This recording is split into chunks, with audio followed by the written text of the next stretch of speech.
ikaze dusangire ubuzima. Bifurije amahoro mwese abakunzi b'ibiganiro dusangire ubuzima.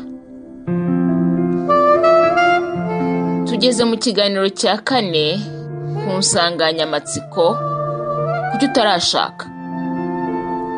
Iki ni cya kiganiro dukunda kandi nkunda ko kivuga ku bintu abantu badakunze kuganiraho ngo babive umuzi bagire umwanzuro bafata. Ubushize twaganiriye ku buryo sosiyete nyarwanda itekereza ku bantu batinze gushaka ndetse n'uburyo ibafata. Mu nama nyinshi twagiriwe harimo ko abantu batagenda urugendo rumwe. Kugeranya abantu si uburyo bwiza bwo kubaha agaciro. Ikindi ni uko agaciro k'umuntu atagahabwa nuko yashatse cyangwa atashatse. Bityo guhutaza umuntu ushingiye kuri icyo cyangwa se kumwotsa igitutu harimo no kumunyega, ari wowe ubikora ntacyo bikungura ariko nawe ntacyo bimwungura. Iki kiganiro cya kane rero kiribanda ku nama zigirwa abatekereza ko batinze gushaka, cyane abumva ko batinze rimwe na rimwe bikabatera ipfunwe kuko baburiye aho abandi baronkeye. Tudatinze reka dutege amatwi abatuganiriza. Nababwira gutegereza igihe cyayo kuko ubuzima bwabo atari ukwikompara n'abandi, atari kuvuga ngo se ku kintu ameze nka kanaka. Bakizera ko umugambi w'Imana ku bugingo bwabo, ku buzima bwabo utandukanye n'ubwundi kandi bwose ari bwiza. Imana yaravuze ngo nzi ibyo nibwira kubagirira ni byiza si bibi. Iyo wizeye Imana rero ukizera ko imigambi yayo nubwo itandukanye n'ibyo watekerezaga ihora ari myiza, bigusubizamo imbaraga. Ikindi nabagira inama yo kwiyakira no kwikunda. Ntibashyire agaciro kabo ku mugabo cyangwa ku rugo, ahubwo agaciro kabo kari muri bo nk'abantu Imana yaremye. Icyo ni icyambere, agaciro k'umuntu nuko ari umwana w'umuntu, nuko yaremwe n'Imana mu ishusho ryayo, atari inyamaswa, atari objet, ari umuntu ufite ishusho y'Imana kuri we. Ako niko gaciro ka mbere. Ka kabiri nuko buri muntu Imana yamuremanye ubutunzi. Ubwo butunzi ntibutegereza umugabo n'umugore n'umwana, ubwo butunzi buba buhari.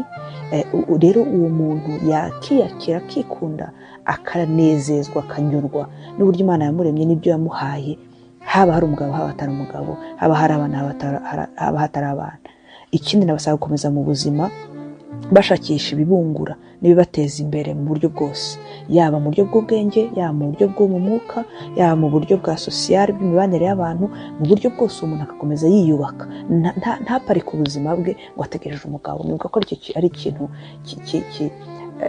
kidakwiriye ko umuntu yaparika ubuzima bwe ngo ategereje undi. Nibwira ko atari uko ubuzima bukwiye kumera. Niba wisanze mu buzima bw'ingaragu, ukaba ufite umwanya ukoresha wiyubaka. Iyubaka, usome ibitabo, iyubaka urebe ibiri kuba mu isi, iyubaka urebe impano ziri muri wowe uzikuze, iyubaka voyage, utembere niba ubifitiye moyen, niba ufite ubushobozi utembere, urebe ibintu, wige, ukure, umenye abantu, ukunda abantu, ugire icyo contribute muri sosiyete. Mbese muri make vana amaso kuri icyo udafite, uko niba utagifite muri uwo mwanya nta n'icyo wabikoraho, vana amaso aho. Ntuparike ubuzima bwawe, ahubwo ukomeze kugeza igihe byaba ari igihe uzashakira Imana bishatse, ndetse n'Imana yaba yarahisemo cyangwa mu bushake bwayo utazashaka. Ubuzima bwawe ntibuhagarikira aho ngaho kuko uracyari muzima, ufite ubuzima. Hari abarwayi, hari abapfuye, hari abamugaye. wowe uri muzima, ishakemo imbaraga, nabivuga impano zikurimo zikuze, witeze imbere. Ugirire kandi umugisha community yawe, uve muri wowe, uve mu kwitindaho, ugirire umugisha community yawe, ugirire umugisha itorero niwe ifite, ugirire umugisha igihugu, ugirire ibyo contribute muri societe. Kandi umenye ngo umwanya kuba uri ingaragu umwanya w'agaciro, kuko hari ibyo ushobora kuwukoramo wenda utazashobora gukora igihe uzaba washatse. Kubw'ibyo rero ukoreshe neza, ubyaza inyungu. ikindi navuga ngo abakiri bato, abandi bakiri bato batarashaka, navuga ngo bakoresha uwo mwanya mu buto bwabo bimenya. Nuvuga ngo ni ikintu tudakora cyane, yaba abanyafurika en general cyangwa abanyarwanda cyangwa wenda abakobwa, usanga tutiyizi, usanga tumeze nk'aho tuzimenya ari ukundi muntu atubwiye agaciro kacu cyangwa icyo turi. Icyo nshatse kuvuga ni uko abantu batamenya uko abantu ntibamenya valeur zabo, ngo bamenye ibyo bakunda n'ibyo banga, bamenye ibyo bakihanganira n'ibyo batakihanganira, bamenye umuhamagaro wawe, umenye talent ufite, umenye aho ugashaka kuganisha ubuzima. Noneho wenda utegereje umuntu uzaza akaba ari we ugusobanura. Ibyo rero numva umwanya wo guto, umwanya wo kuba ukiri umujene utari ufite presiyo yo kwimariya, ni umwanya wo kwimenya. Nibwira ni umwanya wo kwimenya, ukanamenya ubuzima bwawe, identity ubuha, niba ariko navuga ubuzima bwawe, ese uri umuntu ki, ese valeur zawe ni izihe, ese ibintu wumva uhagazeho ushaka mu buzima, ese urashaka kuba umuntu ki, kugira ngo n'umugabo wawe cyangwa uwo mutware naza uzamumenye kuko muhuje, n'undi uzaza atari we umenye ko mudahuje kuko hari valeur zawe zitari necessairement iza societe, izo wabwiwe, wowe ubwawe ukimenya, ukamenya nanone n'icyo Imana iguhamagarira. Niba wizera Imana, aho icyo Imana iguhamagarira, aho ubuzima bwawe bugana, bizatuma umenya niba umuntu muhuje cyangwa mudahuje. Bakoresha uwo mwanya bimenya, bamenya Imana, bamenya ubuzima bwabo aho bukwiye kugana, kugira ngo icyo gihe umuntu naza cyangwa niyo ataza, babeho ubuzima buri intentionnel, ubuzima bufite intego, ubuzima bufite aho bugana, butajagaraye, butareyajisa, ahubwo ubuzima buri intentionnel, ubuzima bufite iyo ntego bamaze guhishurirwa. Murakoze, Imana ibahe. Ni inshingano zawe gusobanukirwa uwo uriwe no gushaka umwanya wawe muri sosiyete kurusha uko wabirekera undi muntu akaba ari ubikora.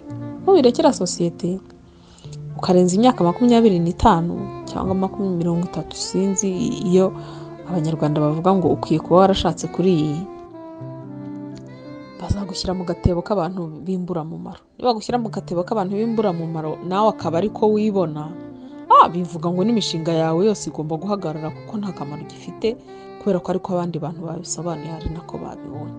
Aho rero waba uri umunyabyago bikomeye cyane cyane cyane.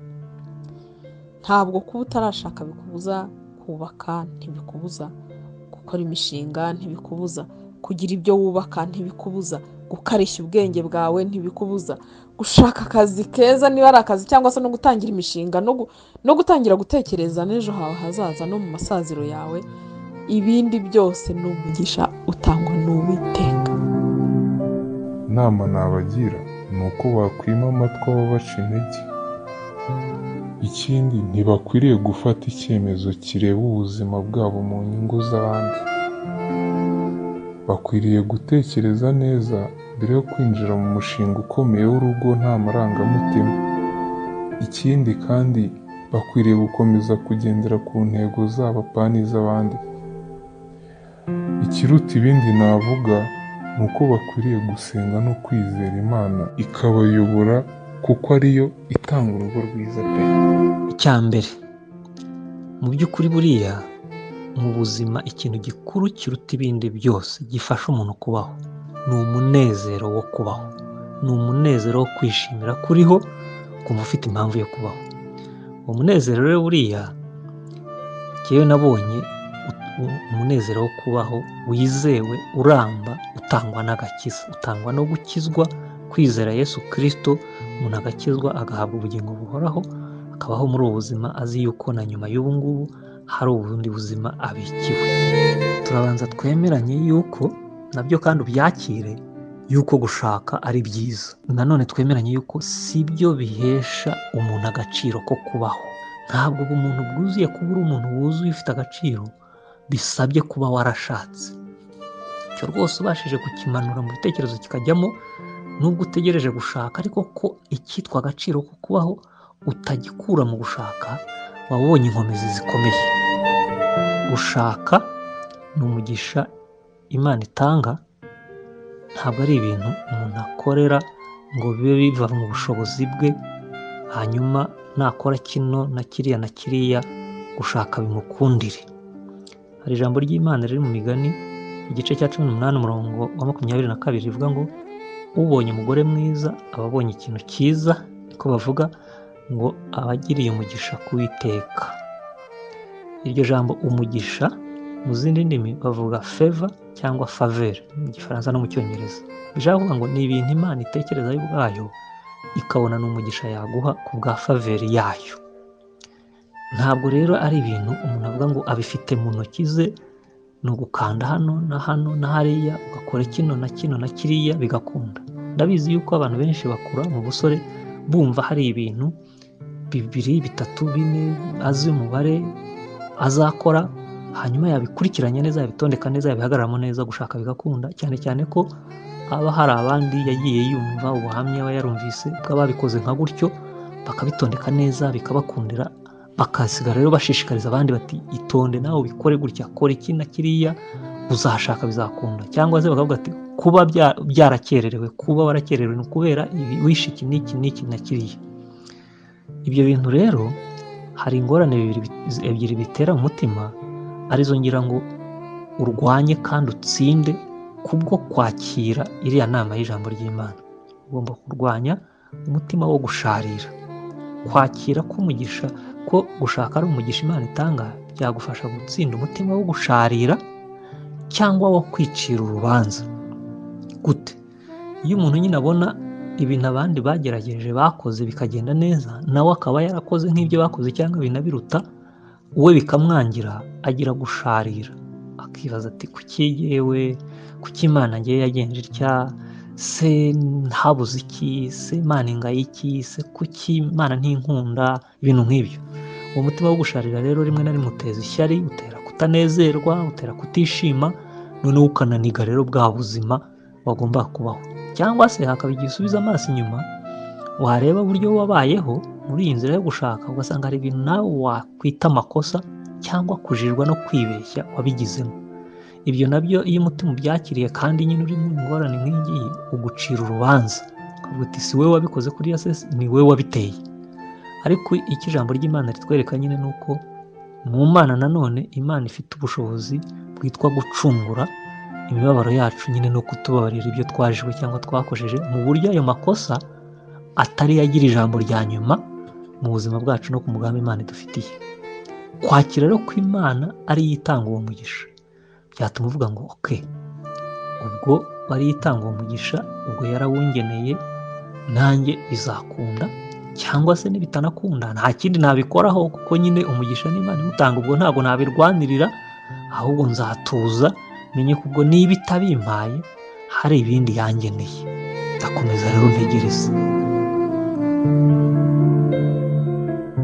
Inama ya kane natanga ni uko ugomba gushaka uko wagira umumaro, ubuzima bwawe bwagira umumaro mu buzima bw'abandi bantu benshi. Hariya mu itangiriro dusoma yuko yabanje kurema umuntu, hanyuma ikamubwira ibyo gukorera ingobyi, ariko imaze no kumuremera umugore yongeye kubasubiriramo inshingano isa nk'iyo, irababwira ngo mubyare, mwororoke, mugwire.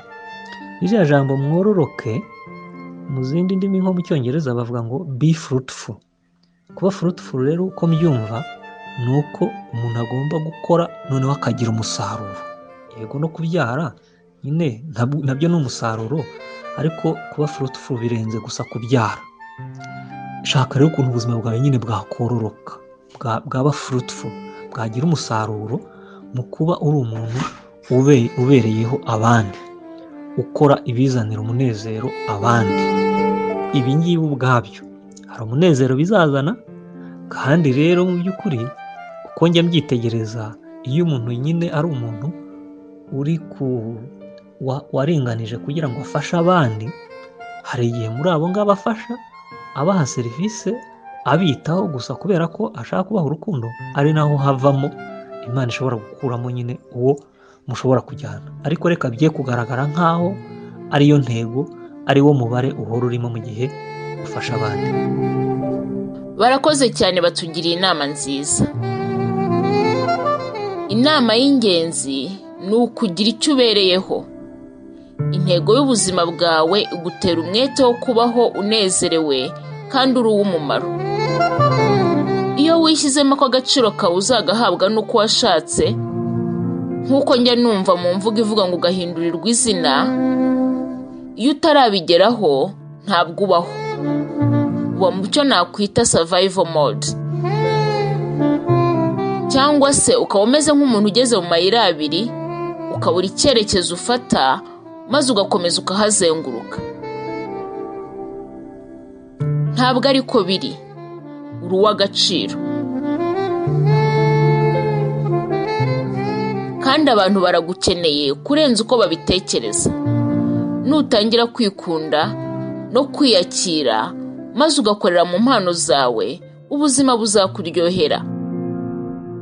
Niba wari ushaririwe ukagira ngo ubuzima bwaguhaye indimu, akira izo ndimu uzibyazemo umutobe, kuko umutobe w'indimu ugira umumaro mu bintu byinshi cyane. Nizere ko mwaryohewe n'iki kiganiro.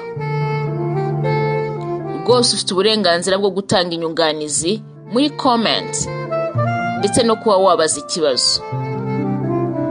Naho mu kiganiro cy'ubutaha, dutahe cyane.